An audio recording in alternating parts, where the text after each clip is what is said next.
El título de mi presentación, La fiesta terminó, en realidad como la mayor parte de mi presentación, más preguntas que respuestas, eh, pero bueno, la fiesta de las nuevas tecnologías, del abuso de los recursos naturales, etcétera, etcétera.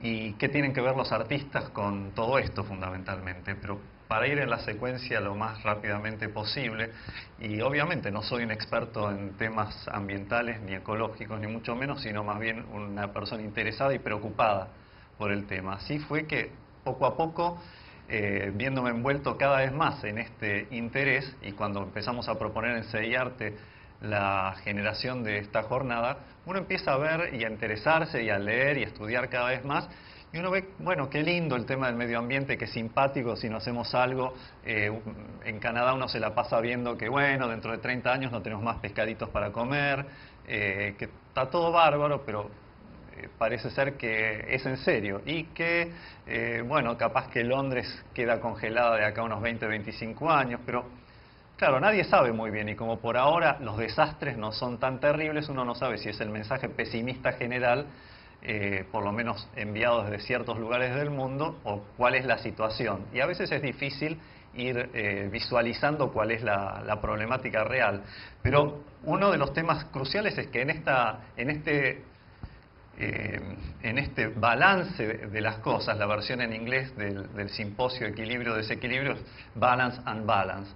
Y cada vez uno ve las distintas posturas, cómo están en esa balanza entre lo que es el medio ambiente y cómo eso se relaciona, se vincula fuertemente con el tema de la economía y con el tema de las energías. Y entonces uno dice, bueno, claro, si yo empujo por el embudito un poco más una cosa o la otra, es como que vamos produciendo un desequilibrio siempre, porque de una forma no podemos continuar con la expansión económica. Eso produce cierto tipo de problemas que obviamente, si no cuidamos el medio ambiente, todo lo demás no funciona. Pero también, si no contamos con las energías para sostener este tipo de sociedad, tampoco las cosas funcionan. Entonces, lo que explicaba, creo que fue Priotto hoy a la mañana, de los distintos grupos más o menos radicalizados en cuanto al medio ambiente, termina siendo un tema sumamente complejo. Por eso a veces la cuestión de qué futuro queremos y quiénes deciden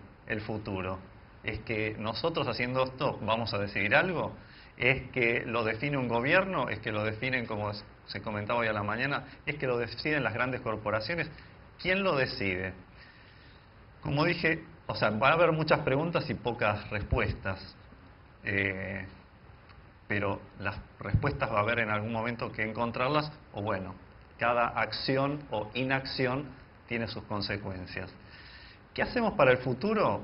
Bueno, ¿qué hacemos nosotros? ¿Qué hacen los gobiernos? ¿Qué hacen las corporaciones? Todos tenemos un nivel de responsabilidad. Y la cuestión es entonces que hagamos o no hagamos, esas consecuencias que mencionaba recién van a estar.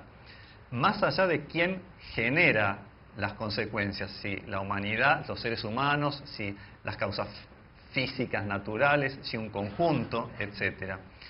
También a partir de todo este balance entre economía, energía, medio ambiente, uno empieza a escuchar y aprender tantas cosas distintas, como el otro día viendo algo sobre geoingeniería, que justamente escucho a alguien hablando con un acento medio raro en un programa canadiense, alguien que trabaja en Estados Unidos, digo, qué parecido la forma de vestirse, de actuar y hasta el acento a un argentino. Efectivamente, de apellido Suárez el señor, había trabajado en África y explicaba cómo en determinados países hacen obras de geoingeniería que pueden ser las cosas que a escala mundial salven o terminen de arruinar el planeta que tenemos. O sea, grandes movimientos, grandes acciones que produzcan tal vez algunas soluciones para la crisis medioambiental, pero que si salen bien, y bueno, pueden ayudar bastante.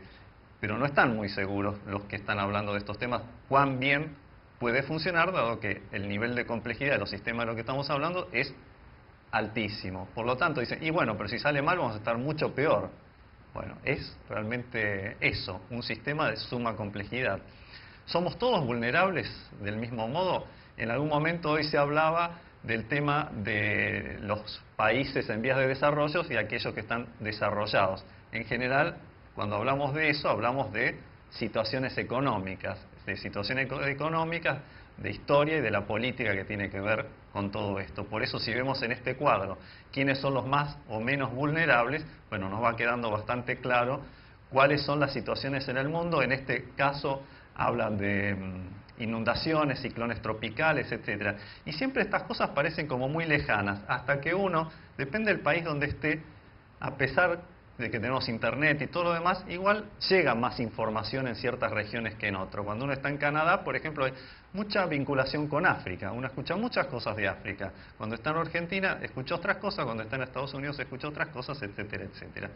El tema es que la cuestión de quiénes van a estar más afectados o menos es sumamente compleja. Y sí, si crece el nivel de las aguas en el mundo, algunos países van a tener serios problemas. Uno dice, sí, Holanda va a tener tremendos problemas, pero Holanda hace mucho que viene trabajando para levantar, esto virtualmente y poco académicamente dicho, quiere levantar un paredón y lo viene pensando hace rato y viene trabajando en una obra de tremenda ingeniería para llegar en el momento que el agua los tenga que tapar, que no los tape, porque tienen el poder económico de poder hacerlo. En fin, uno ve cómo todas estas cuestiones sociales, políticas, históricas se vinculan con el arte, con la ciencia y la tecnología de distintas maneras. Por ejemplo, el otro día encontré esta noticia, digamos, sobre un estudio que había hecho el Pentágono en la época del presidente Bush. Esto fue publicado por The Observer en febrero del 2004. Bueno, ya hablan de un reporte que había estado vetado, digamos, o suprimido, no hecho público por la Secretaría de Defensa, etcétera, etcétera. Y entonces uno dice, a ver, busquemos un poquito más. Bueno, el a ver es escenarios de estudio de los cambios climáticos, pero ¿para qué? No para ver cómo lo arreglamos, porque sabemos que el país del cual estamos hablando acá es uno de los principales en cuanto a la generación de polución de todo tipo y color, y que no tiene ninguna intención de cambiar su sistema político, económico, etcétera, etcétera. Por eso, digamos, las reuniones de Kioto, quiénes están y quiénes no están, etcétera, etcétera. Entonces, imaginando lo impensable, entonces un escenario medio de terror, pero y bueno, ¿y qué hacemos? Bueno, en realidad la preocupación, si empiezan a leer el texto, es, y de hecho está en el título, la preocupación es la seguridad nacional. ¿Cómo se salva ese país de los líos tremendos que se van a armar dentro de poco tiempo? La guerra por el agua potable, las implicancias sobre la cadena alimenticia y todas las cosas que posiblemente se vengan. Y dicen, bueno, va a haber que acostumbrarse que lo que va a suceder fundamentalmente, que va a haber una especie de estado de guerra y que va a ser la forma normal de vivir. Entonces nosotros nos tenemos que cuidar qué vamos a hacer para tener los recursos que necesitamos, porque bueno, no importa esto como planeta, lo que importa es nuestra soberanía, por llamarlo de alguna manera. Por lo tanto, el informe sobre el cambio climático apunta clara y simplemente a un estado de la seguridad nacional. Y uno dice, bueno, pero esta era una jornada que hablaba sobre arte, ciencia y tecnología enfocada a los problemas medioambientales. ¿Qué hago yo, que vengo del mundo del arte, más allá de mi vinculación con ciencia y tecnología desde hace muchísimo tiempo? ¿Por qué me meto en esto si no soy experto en esto? Entonces yo decía, sí, fenómeno. ¿Cómo? Tal vez tampoco, no es una respuesta, pero en todo caso la otra pregunta es ¿de qué hablan los artistas? Porque tenemos que hablar de algo en particular, tenemos que hablar de arte, los científicos, los físicos hablan de la física y así. Los ingenieros hidráulicos hablan de ingeniería hidráulica y está bien, no está bien meterse en los temas que desconocemos, en todo caso habrá que estudiar, interiorizarse, compartir y ver cómo hacemos entender lo que plantea cada uno.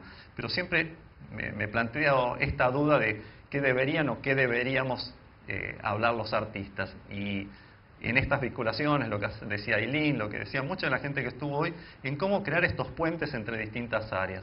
Quiero citar dos cosas que tienen que ver con mis trabajos, pero no por los trabajos en sí, sino de alguna manera cómo me fueron llevando a el pensamiento que tengo acerca de estas cosas ahora. Hace muchísimos años y muy interesado en lo que explicaba Carl Sagan hace muchos años, cuando sobre todo los escuchábamos aquí, por ejemplo en Argentina, que tenía su ciclo de serie televisiva, me acuerdo que en ese momento creé una obra de percusión que tenía tres niveles y que eran organización, estructuración y trascendencia o destrucción.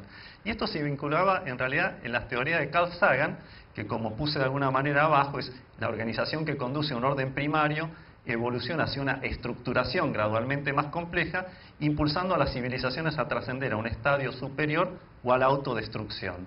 O sea, y vemos claramente que el estado de la sociedad es, bueno, no hagamos nada, que en una de esas alguien lo va a arreglar, y entonces, bueno, o esto se arregla y pasamos a un estadio superior justamente, o lo más probable, como ha pasado con muchísimas civilizaciones, antes que la que tenemos hoy, vigente, bueno, finalmente uno empuja la cosa hasta la autodestrucción. Sí, es una visión un tanto apocalíptica, pero parece ser que no somos capaces de cambiarlo. Y la otra que quería mencionar es que, donde tiene que ver varias de las personas que están aquí, Raúl, Natalia, Bernardo, Walter Aparicio, que es de Perú, una obra dentro de un proyecto entre países nórdicos y latinoamericanos. Y cuando uno poco a poco a veces se da cuenta después de mucho tiempo por qué hace ciertas cosas, al menos a mí a veces me pasa, y entonces esta obra que se llama Entre mi cielo y tu agua, en realidad tenía que ver con la falta de agua de los países del área andina, como sobra el agua de alguna manera en ciertos países nórdicos, pero por otro lado los países andinos tienen el sol, ¿sí?, que falta en esos países nórdicos. Y como finalmente en el trasfondo de esto hay de alguna manera una concientización que va más allá de la cuestión de los recursos y entra en temas que tienen que ver con lo sociológico, con lo histórico, con lo político finalmente. Y como antecedentes en esta relación entre arte, ciencia, tecnología y los temas, digamos, yo diría históricos y vinculados con el medio ambiente, me gustaría citar algunas palabras de Víctor Magariños, es un pintor argentino que falleció en el 93, donde hablaba justamente de toda la naturaleza no es más que una continua compensación de energías. Y cómo, dice, para la naturaleza no cuentan los valores individuales ni los grupos parcializados. Todo es uno. Un ser humano y un pájaro no son más que energía. La muerte o la vida son compensaciones. El ser humano nada tiene de valor salvo el tiempo vida, es decir, el tiempo que tarda en desintegrar su energía. Salvo esta trayectoria hacia la desintegración, que es la muerte, nada es importante. Y él a su vez también habla de cómo todo esto se junta con el tema fuertemente político, y escribía Víctor esto hace unos 40 años atrás, y todo este material igual lo vamos a poner luego en la web para que tengan oportunidad, digamos, de leerlo con detenimiento, pero justamente habla de la relación arte, ciencia, tecnología con el medio ambiente y cómo esto se vincula con la política y con los poderes económicos. Pero Víctor no pintaba peces y arbolitos, salvo en su primera época, ¿sí? Pero era una pintura completamente abstracta que hablaba del arte cosmológico. Pero veamos algunas obras de artistas que se vinculan con esta visión sociopolítica de la cuestión, que nada tiene que ver, por cierto, con la pintura de Víctor Magariños, pero solamente como ejemplos de cómo algunos artistas se van vinculando y tratando de meter en esta temática de una forma muy directa. Desde este warning hasta algo clarísimo, con una cierta posición indudable, donde a veces el diseño y el arte envían un mensaje muy directo, más allá, como se dijo hoy también, de lo que puede presentar cada uno en un informe técnico, científico, político, etc. O este tipo de trabajos que nos muestran de alguna manera, directa o indirecta, lo que está sucediendo. O esto mismo, creo que esta foto es de una acción de la Cruz Roja, creo que aquí en Argentina. Y me gustó mucho este ejemplo, tan simple, que es contundente. ¿Sí? No creo en el global warming mientras el agua lo está tapando. Me parece que esto tiene un poder impresionante. Y esto es, creo, también el poder que tiene el arte, con un mensaje muy simple, ser muy contundente con algo que creo que es casi imposible, mayor simpleza que esta presentación. O, por ejemplo, cuando pensamos en lo que sucedió en Bolivia tiempo atrás, el año pasado creo, cuando querían privatizar el agua, toda el agua, y después la vendíamos embotellada y hacemos una gran fortuna, sobre todo de aquí en más, que el agua va a ser cada vez más cara, más problemático el acceso al agua potable, etcétera.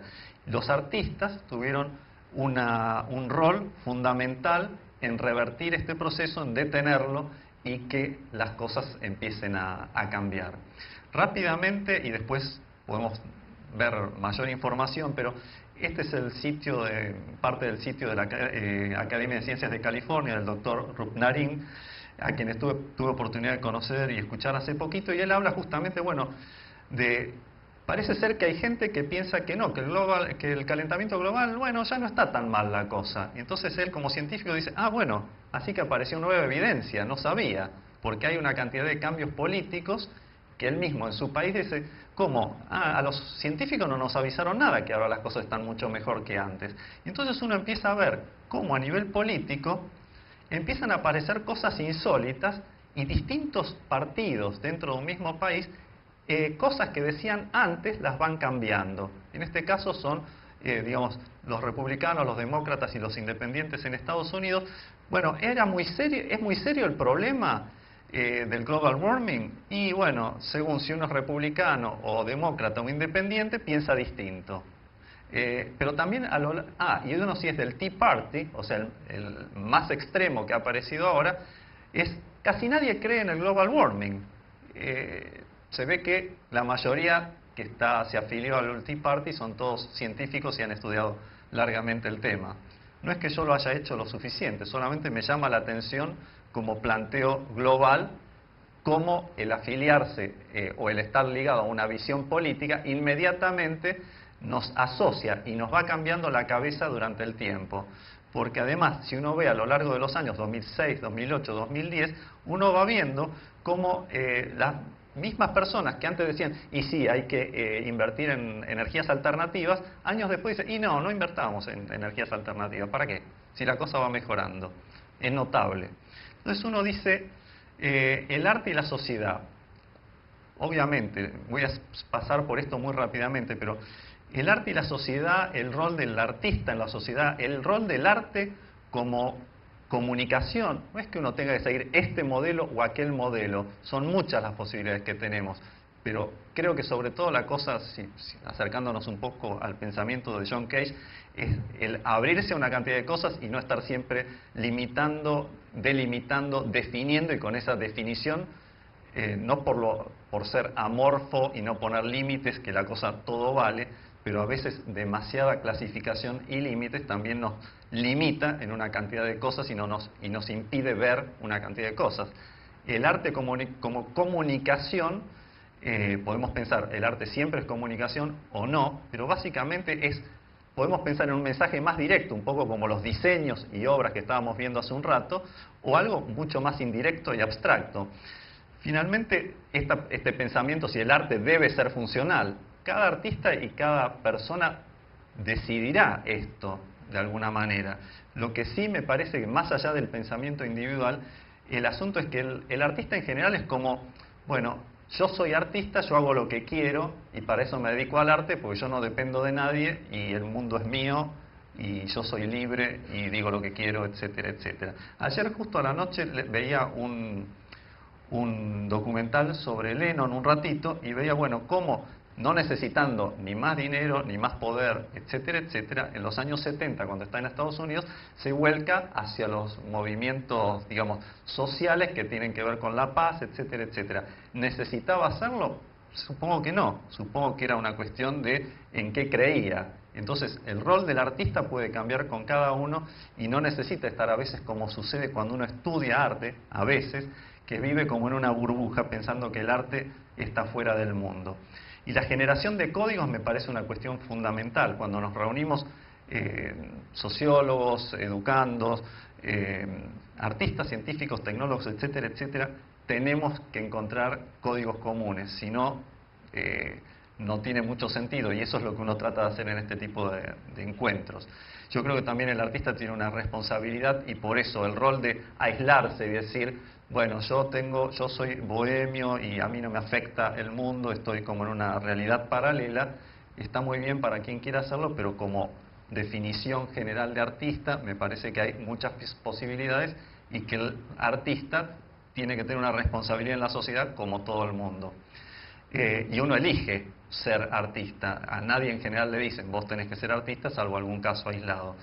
Y creo, además estoy muy convencido, aquellos que hayan leído el libro Jacques Attali, Ruido, la política económica de la música, creo que el poder del arte y la vinculación del arte vinculado a los poderes en la historia de Occidente es fundamental. Y es fundamental, de hecho, Jacques Attali habla de que el arte como elemento cultural es uno de los elementos sustanciales que definen a la cultura y de alguna manera definen a una sociedad y por lo tanto definen a la política y al gobierno, indirectamente al gobierno, pero fundamentalmente a una cultura, a una agrupación, a una sociedad. Y las dos, dentro de esto, ya 5 minutos, digamos, hoy hablamos fundamentalmente de esta relación entre arte, ciencia y tecnología, pero volviendo directamente al tema ecológico, ¿es importante si todo este lío en el que estamos metidos lo causan los seres humanos? Sí, por un lado sí, pero por otro lado yo diría que relativamente, porque nosotros volvemos a este cóctel complejo que teníamos en la entrada y decimos, bueno, pensemos un poco en como dicen algunos, en la parte anecdótica de la teoría del caos, cuando hablamos del efecto mariposa, dijimos, el aleteo de la mariposa, no sé, en La Pampa causa el ciclón en Mongolia. Es decir, no podemos, más allá de que las personas que dicen que el efecto causado por los humanos